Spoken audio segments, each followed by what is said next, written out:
Okay, so today we're going to learn the two parts to the fundamental theorem of calculus. Sound important? It is. It is what connects derivatives with integrals, which are the two primary branches of calculus. And they are absolutely connected to one another, although some of the very early work in calculus, people were working on derivatives, although they didn't call them that at the time, and integrals, again, although they didn't call them that at the time, completely separately, unaware that people were doing it the opposite direction. Eventually, someone figured out, oh, hey, look, this all fits together. So, the first fundamental theorem, sometimes called the derivative part, says this: if f is continuous on the closed interval from a to b, notice how that comes up an awful lot. Yeah. We like our continuous functions, okay? Then the function capital F of x, which is the integral from a to x of f of t dt, that's sometimes called an integral defined function.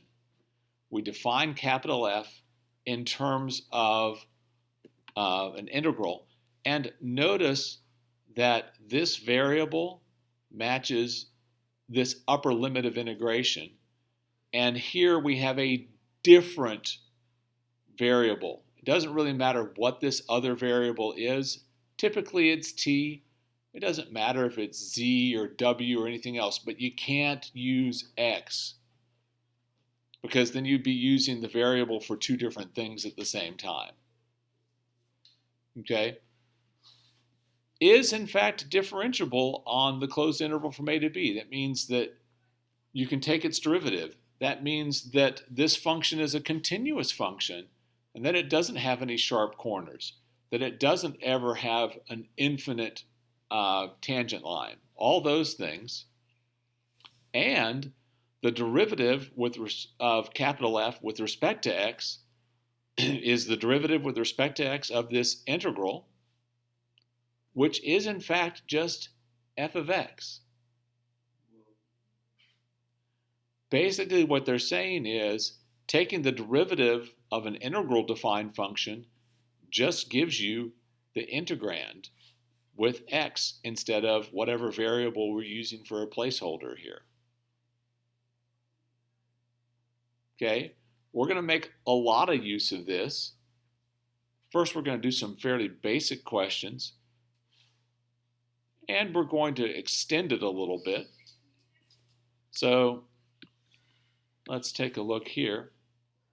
It doesn't matter what this lower limit of integration is. In this case, I just picked negative pi because I was like, well, why not? So if I'm taking the derivative with respect to x of the integral from negative pi to x of cosine of t dt, the derivative simply undoes the integral and I get cosine of x. Done.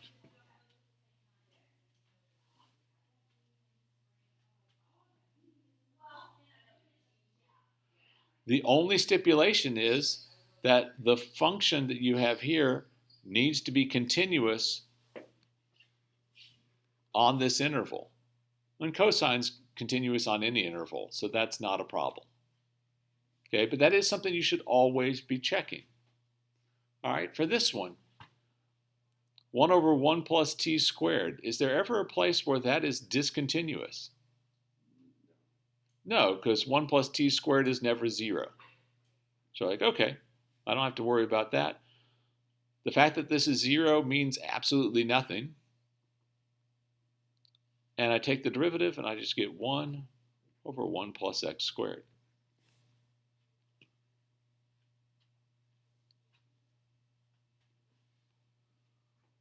Well, now let's look at this next one.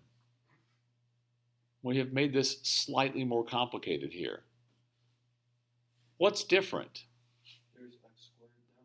Yeah, it's x squared instead of just x. Okay. Well, if we had something like, I don't know, tangent of x squared and we were taking its derivative, don't worry about writing this down, what would we do?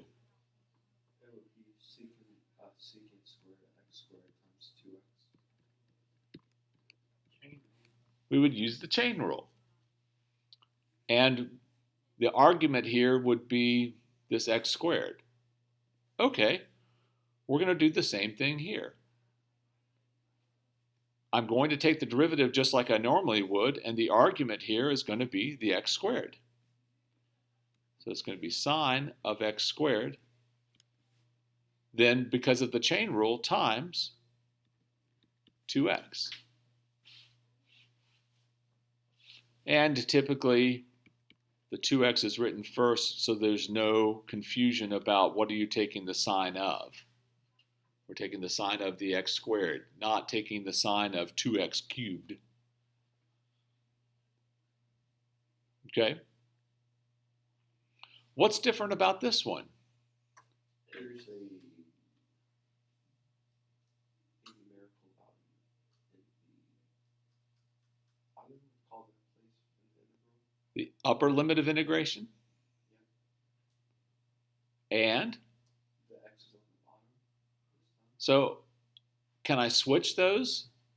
Sure. Yeah, you can. I mean, and then make it the term negative. Yeah. So this would be the derivative with respect to x of the opposite of the integral from 7 to x of 4t cosine of t dt. The 4t cosine dt, would you call that the term? That's the integrand. So this is going to be the opposite of 4x cosine of x. I guess I don't really need that parenthesis there.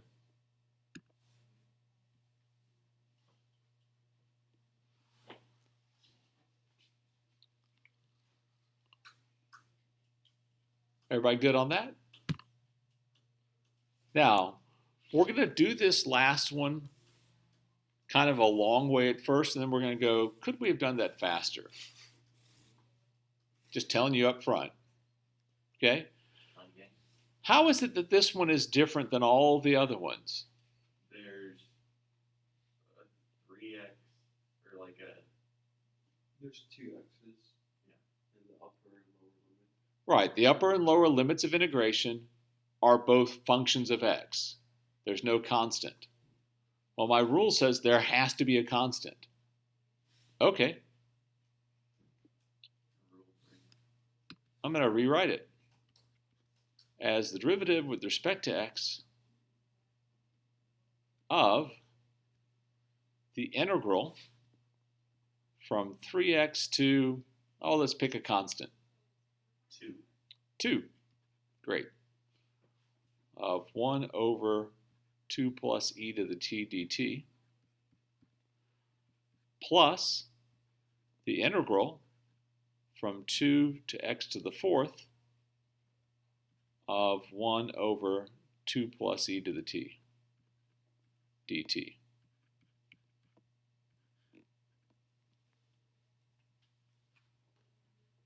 Do you agree that that's equal to the original? Yes, that's one of our properties of definite integrals, is that we can break it into pieces anywhere we like. All right. Well, the only thing left to do here is, this is a little problematic because I'd like the constant to be the lower limit of integration. So I can just switch that by multiplying by -1. So this would be negative integral from 2 to 3x of 1 over 2 plus e to the t dt plus the integral from 2 to x to the 4th of 1 over 2 plus e to the t dt.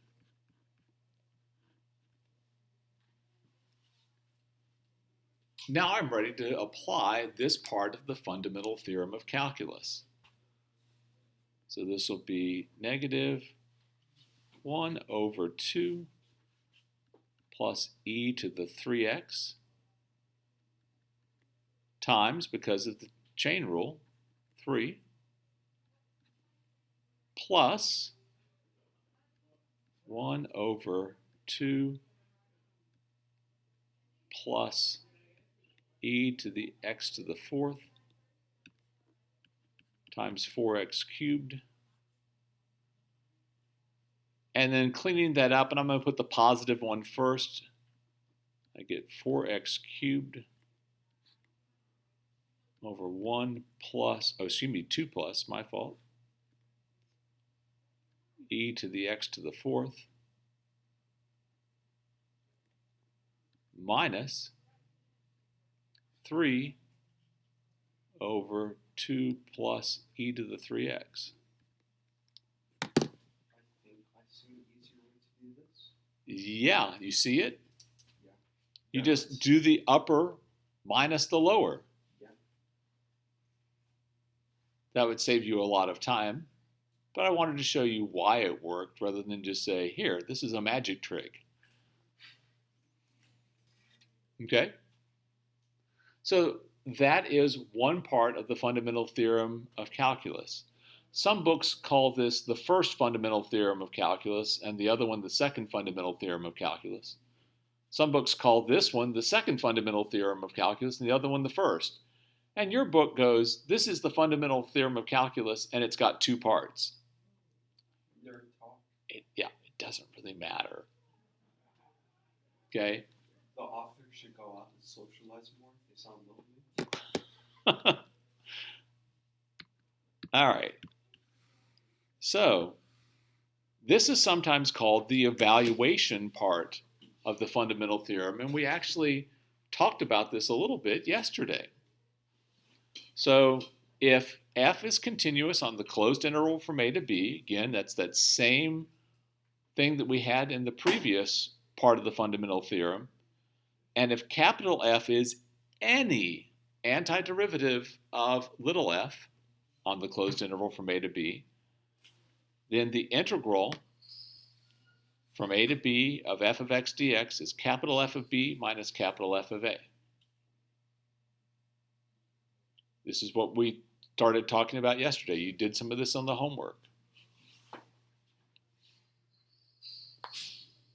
So, let's do some of this. Let's evaluate the integral from -1 to 3 of x cubed plus 1 dx without a calculator. Previously, we didn't know how to do this. Now we do. So I need an antiderivative. Well, what would an antiderivative of x cubed plus 1 be?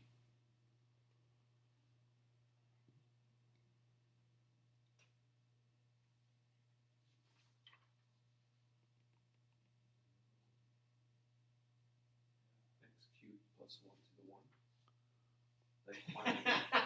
No, it'd be to the next or to the 0. Yeah, you need something that when you take its derivative, you end up with x cubed plus 1. No comment. I'll wait. It's fine. This is your first time to do it. It's going to take a little bit of thought, and we'll write some rules for these. But I want you to think about it for a moment.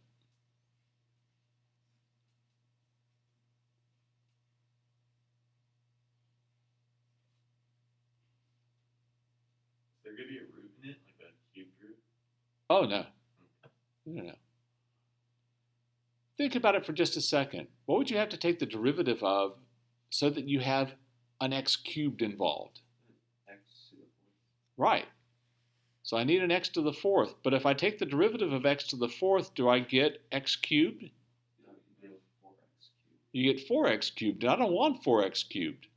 So is it times 1/4? There you go. It's 1/4 x to the 4th plus, what do I take the derivative of? Yeah, x.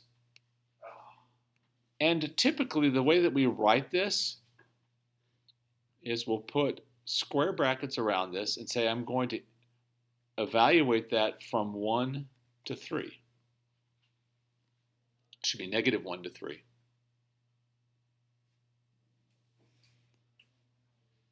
So is that saying that we took the antiderivative and got... Right. This is saying I've taken the antiderivative and I'm going to evaluate it from -1 to 3. That's exactly what we're saying here. So we're going to have 1/4 times 3 to the 4th plus 3 minus 1/4 times -1 to the 4th plus -1. Irfan should be happy. There's lots of parentheses. I love it. Well, there's not one between the 1/4 and 3 to the 4th, so we probably would add some there. Yeah, well, So 3 to the 4th is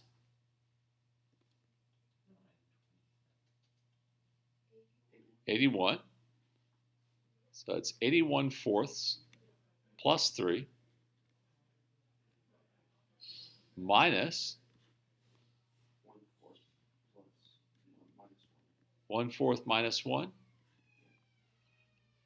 And I typically will go ahead, especially ones where you have fractions and you're doing it by hand, I'll go ahead and group the fractions together, especially the ones with the like denominators, and the whole numbers together.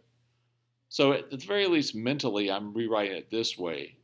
81/4 minus 1/4 plus 3 minus -1. Aren't you multiplying the 1/4 and the -1 to the 4th? I already did. I got 1/4. Oh, okay. So this is 80 over 4 plus 4 is 24.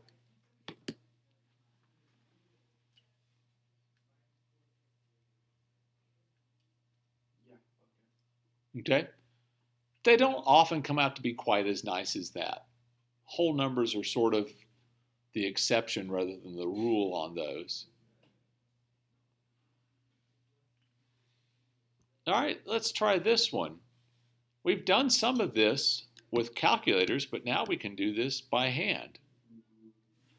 Find the area of the region, and by the way, I guarantee you there'll be something like this on the test. Find the area of the region between the curve, y equals 4 minus x squared, on the interval from -1 to 3, and the x-axis. Okay. Let's draw a quick picture. It doesn't have to be anything great, but we just kind of need to know, what does this sort of look like? So 4 minus x squared, if that's 4, it's going to look kind of like this, right?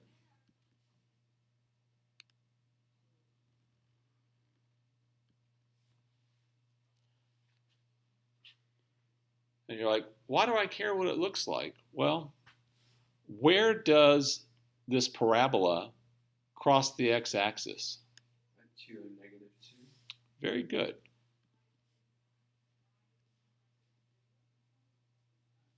We're going from -1, which would be right about here, to 3, which is right about there. This is why we're concerned about this. Because part of my graph is above the x-axis and part is below, but they asked me for the area. That means if I was to take the integral,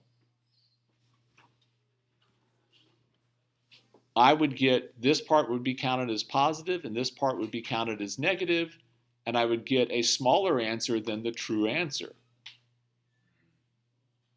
So what I'm going to have to do to find the area is it'll be the integral from -1 to 2 of 4 minus x squared dx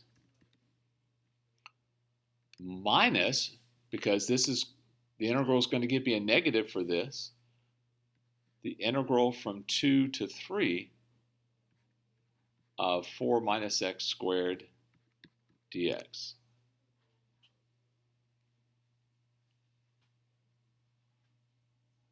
Do you ever understand why that's so important, that you graph it and see where the graph is above the axis and where it's below?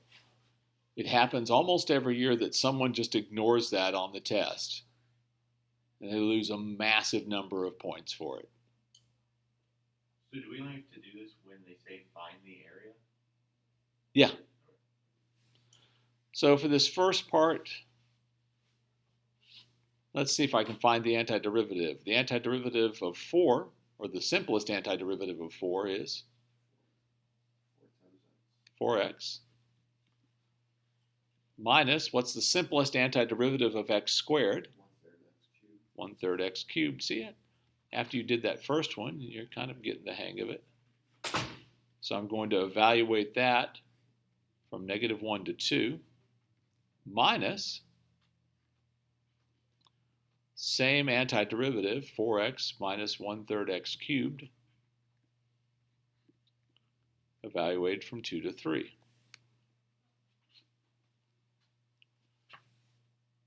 So let's see, that's going to be 8 minus 8/3 minus -4 plus 1/3, because the -1 cubed is going to be -1 times the negative is going to make that a positive 1/3, minus, I'm going to put a big set of square brackets out here because it's minus everything that comes after this. So this is going to be 12 minus 9 minus 8 minus 8/3.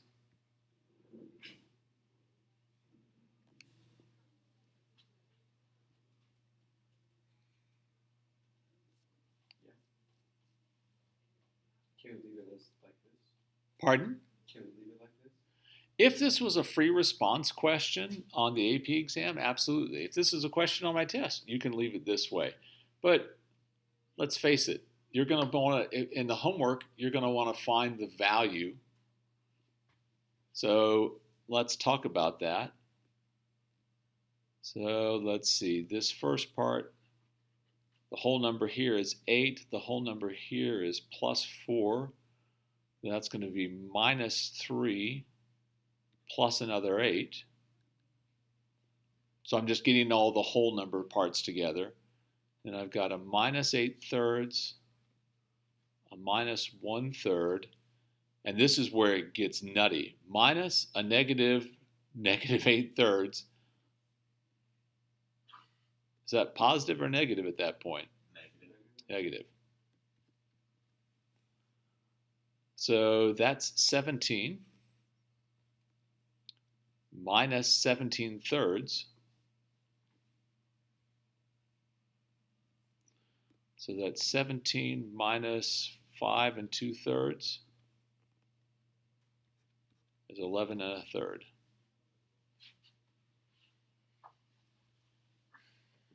Yeah, I think that's a lot. I concur. It's kind of ugly. All right. So let's take a look at this last one. Find the area between the curve y equals x cosine 2x. And you're like, I have no idea what that looks like. That's fine. It's a calculator problem. You don't need to know what it looks like. And the x-axis over the interval from -2 to 4. All right, so let's graph this thing.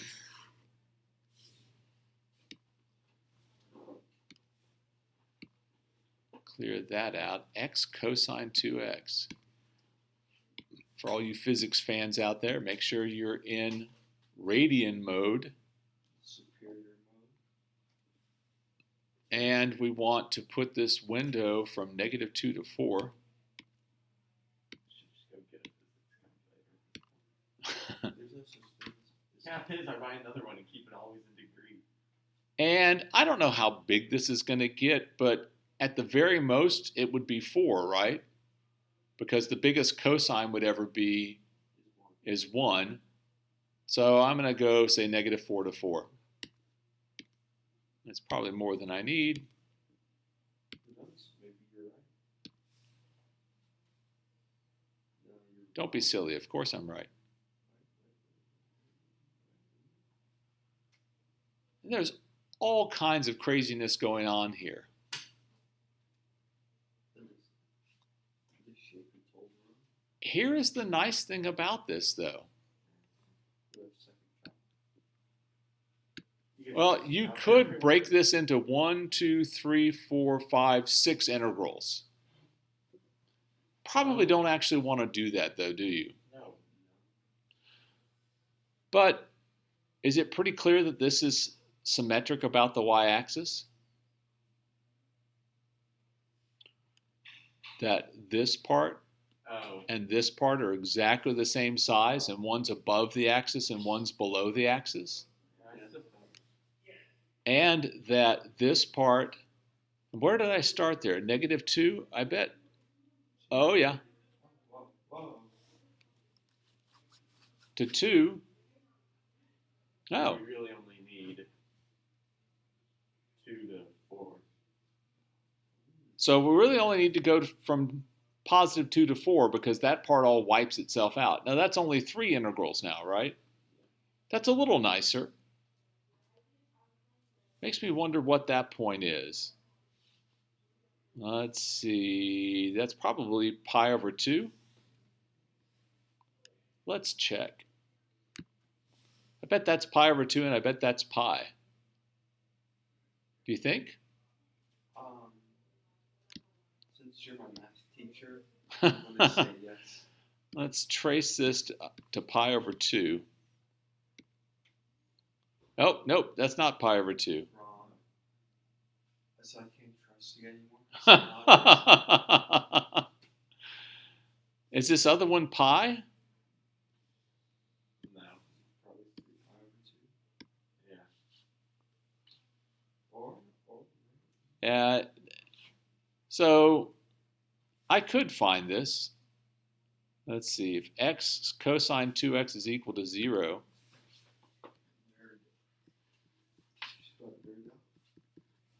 that means that cosine of 2x has to be equal to 0, or x has to be equal to 0, which is clearly not what's happening. So where is cosine equal to 0?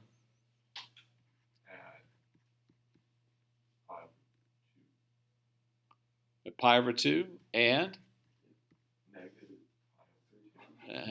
I need some positiveness here in my life. 3 pi/2. 3 pi/2, and then 5 pi/2, etc., etc., etc., right? Yeah. I'm dividing all those by 2, I get pi/4. Oh, hey, look, that's pi/4. And then 3 pi/4. And then 5 pi/4, etc., etc., etc., right? Let's check to see if that really is 5 pi/4, and then I'm going to do this a completely different way that's a whole lot easier. Oh, good. I was starting to get worried. So we're going to check. Is that at 5 pi/4? Whoa. Oh, there it is. Whoa. That's crazy. And this is going to be 3 pi/4. Crazy. Yeah, the math works. Yeah, it's crazy. Now, I could do it this way, but I'd still have to do 3 integrals, right? Remember, your calculator can do integrals. You're like, okay, great, but it's still 3 integrals. Well, what if instead of doing all this stuff, I want all my area to be counted as positive area, right? Yeah. What if instead of graphing that, Absolute value. yes, indeed. What if I inserted an absolute value? So I did the absolute value of x cosine 2x.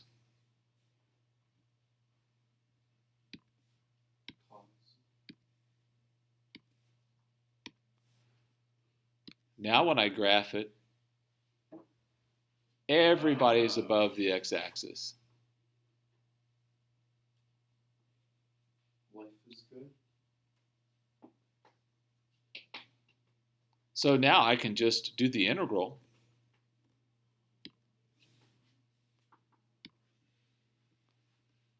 From -2 to 4.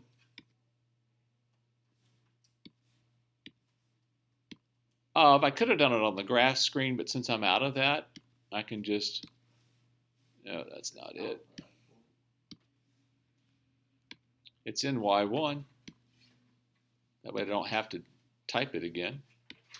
I always forget how to do it. Your calculator's chugging. It's thinking. Yours is probably, oh, well, if you were actually using it, it might be done. It had But a battery charge. I don't think I've ever done an equation on the home screen where it had to think that long. Well, it's technically. I got 6.3318. 6.3318? Yeah. That's what I got too. Okay. How did people do problems like these before calculator? Beatboards. It was work. Have you done problems like this? Oh, gosh, yes. Do you think we're spoiled for having calculators? I think that you can do more interesting conceptual things easier now because you're not bogged down on all the numbers. So I will say there are an awful lot of universities that still teach it so that you're bogged down on all the numbers. I'm like, are you purposely trying to hide the beauty that is calculus by all these ugly numbers that you're using? And the answer is sometimes yes. Man, mathematicians, people, am I right? By the way, the other thing is that, we were talking about the part above and the part below. You still would have had to add all of those. So you would have had to I guess, instead of 7, you would have to have 5 different integrals. Not exactly nice. No. All right, you guys have a great day.